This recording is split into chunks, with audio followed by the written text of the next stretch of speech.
कि हारने के बाद मौत है, क्यों खेल रहे हैं लोग इस गेम को। वेल दोस्तों, मूवी काफी इंटरेस्टिंग होने वाली है, तो पूरे इंटरेस्ट के संग कहानी में डूब जाने से पहले हमारे चैनल को सब्सक्राइब कर लीजिए और हम आपको बिल्कुल भी रोकेंगे नहीं। वीडियो पसंद आए तो बेधड़क लाइक कीजिए।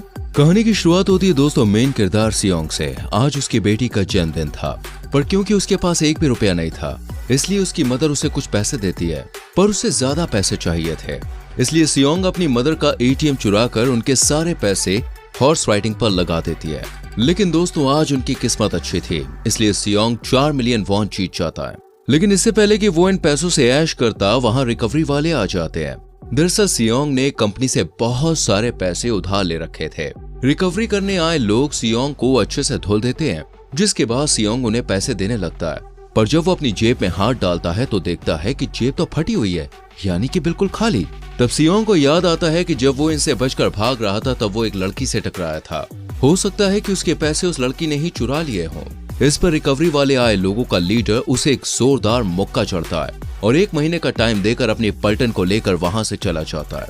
इसके बाद सियोंग जैसे तैसे पैसों की जुगाड़ करता है और अपनी प्यारी सी बेटी को डिनर पर लेकर जाता है। डिनर के बाद सियोंग स्टेशन पर जाता है, पर बदकिस्मती से उसकी ट्रेन मिस हो जाती है। यहाँ बैठा सियोंग अपनी बुरी किस्मत को कोस ही रहा था कि तभी एक आदमी वहां पे आता है और सियोंग के साथ एक गेम खेलने को कहता है, जिसके बदले में वो सियोंग को 1 लाख वॉन देने की बात कहता है। सियोंग भी राजी हो जाता है और दोनों के बीच गेम हो जाता है शुरू, जिसमें दोनों एक दूसरे को मारते हैं और आखिरकार सियोंग ये गेम जीत जाता है। इसके बाद वो अनजान शख्स सियोंग को पैसे और एक कार्ड देता है और कहता है कि अगर तुम चाहो तो इस नंबर पर कॉन्टैक्ट करके और पैसे जीत सकते हो। रात को सियोंग को उस कार्ड का ख्याल आता है और वो उस पर दिए गए नंबर पर फोन करता है, जिसके बाद एक गाड़ी आती है और सियोंग को लेकर चली जाती है। यहाँ सियोंग के साथ और भी लोग थे। अब इन सबको बेहोश कर दिया जाता है। जब सियोंग की आंख खुलती है तो हम देखते हैं कि एक बड़े से हॉल में वहाँ बहुत सारे लोग हैं और वो सब इसी गेम का हिस्सा है। इन सबको एक ही यूनिफॉर्म पहनाई गई है। यही हमें पता चलता है कि ये सब किसी न किसी तरह के कर्जे में डूबे हुए हैं, बिल्कुल सियोंग की तरह। अब सीन शिफ्ट होता है और हमें इस गेम का लीडर दिखाया जाता है, जो इन सब पर नजर रखे हुए था। इसे फ्रंटमैन के नाम से जाना जाता है। यहाँ पर कुल 456 लोग थे। अब इन सबको बाहर ले जाया जाता है। यहीं सियोंग एक बूढ़े आदमी से मिलता है जिसको ब्रेन ट्यूमर था। इसके बाद हमें एक लड़की और लड़का झगड़ते हुए नजर आते हैं।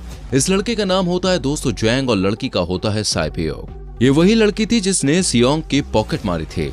अब सियोंग उस लड़की से अपने पैसे मांगने जा ही रहा होता है कि तभी वहाँ मुंह पर मास्क और पिंक कलर की ड्रेस में कुछ गार्ड्स आते हैं, जो इन्हें गेम और गेम के रूल समझाते हैं। गार्ड्स बताते हैं कि तुम सबको कुछ 6 गेम खेलने हैं। जो जीता उसे बहुत सारे पैसे मिलेंगे और जो हारा उसके साथ क्या होगा ये उसी वक्त पता चल जाएगा।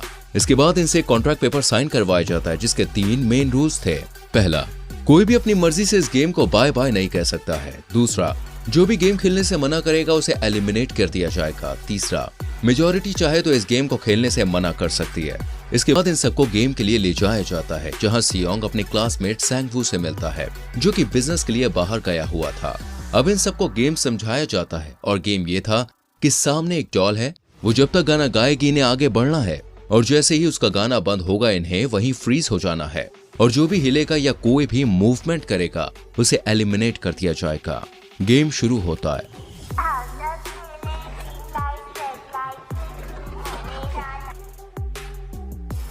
और इनमें से एक आदमी गाना बंद हो जाने के बाद भी हिल जाता है। उसके ऐसा करते ही उसे शूट कर दिया जाता है, यानी कि एलिमिनेट, बोले तो दुनिया से रवाना। तो गेम से बाहर हो गए बेवकूफ। नाटक बंद कर और खड़ा हो जा।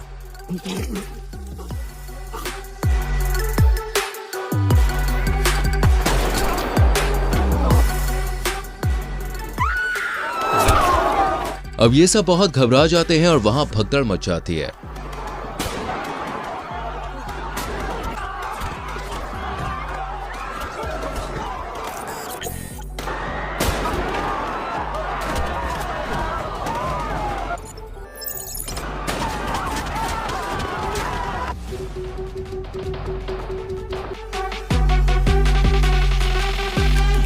और इस तरह 456 में से सिर्फ 255 लोग ही जिंदा बचे थे।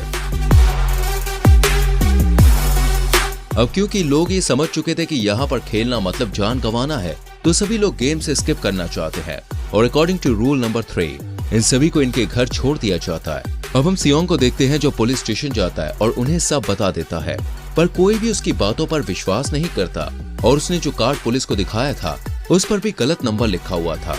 इसलिए वो घर जाता है तो देखता है कि वहाँ उसकी मदर नहीं है।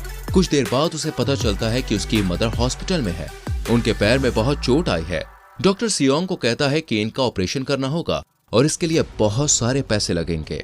दूसरी तरफ सेंगवू के ऊपर भी 6 बिलियन का कर्जा था और सियोंग का दूसरा फ्रेंड भी कर्ज से परेशान था। अब सीन शिफ्ट होता है और हमें साई बियोक दिखाई जाती है जो कि अपनी माँ को नॉर्थ एरिया से साउथ एरिया में लाना चाहती थी और उसको भी पैसों की जरूरत थी। कुल मिलाकर इन सभी को पैसों की जरूरत होती है, इसलिए ये सब गेम को दोबारा खेलने की सोचते हैं। यही कहानी में हमें एक ऑफिसर की एंट्री देखने को मिलती है जो कि अपने भाई को ढूंढ रहा था। जब वो अपने भाई के घर जाता है तो उसको वही कार्ड मिलता है जो उसने सियोंग के पास पुलिस स्टेशन में देखा था।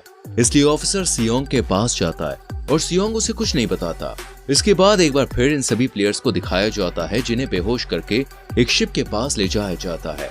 यहीं हम उस ऑफिसर को भी देखते हैं जिसने एक गार्ड को मार दिया था। फिर सीन शिफ्ट होता है और हम इन सभी प्लेयर्स को एक आइलैंड पर बने बड़े से हॉल में देखते हैं जहां इन्हें अगले गेम के लिए तैयार किया जा रहा था। अब इन सभी प्लेयर्स को प्लेग्राउंड में लाया जाता है। यहाँ इनके सामने 4 शेप्स होती हैं और इन्हें एक शेप चुनकर इस ठोस लिक्विड में से उसे बिना डैमेज किए बाहर निकालना है और जिसने भी शेप खराब की उसे एलिमिनेट कर दिया जाएगा।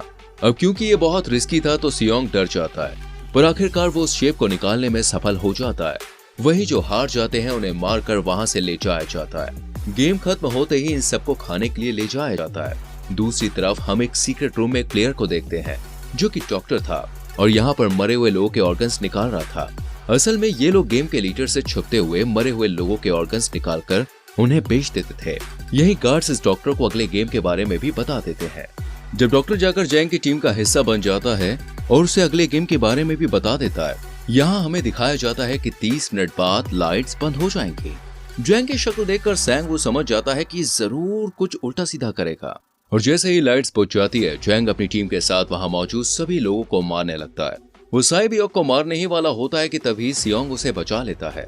इसके बाद वहां पे गार्ड्स आ जाते हैं और फायरिंग कर देते हैं और अब 186 लोगों में सिर्फ 80 लोग ही जिंदा बचे हुए थे।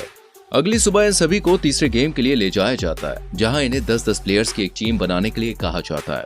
यहाँ पे हम देखते हैं कि जैंग, जिसे गेम के बारे में पहले से ही पता था, वो साई बियोक की फीमेल फ्रेंड को अपनी टीम से निकाल देता है जो कि सेंगवू की टीम में चली जाती है। गेम का नाम था टग ऑफ वॉर, जिसमें एक टीम को रस्सी से खींचकर दूसरी टीम को नीचे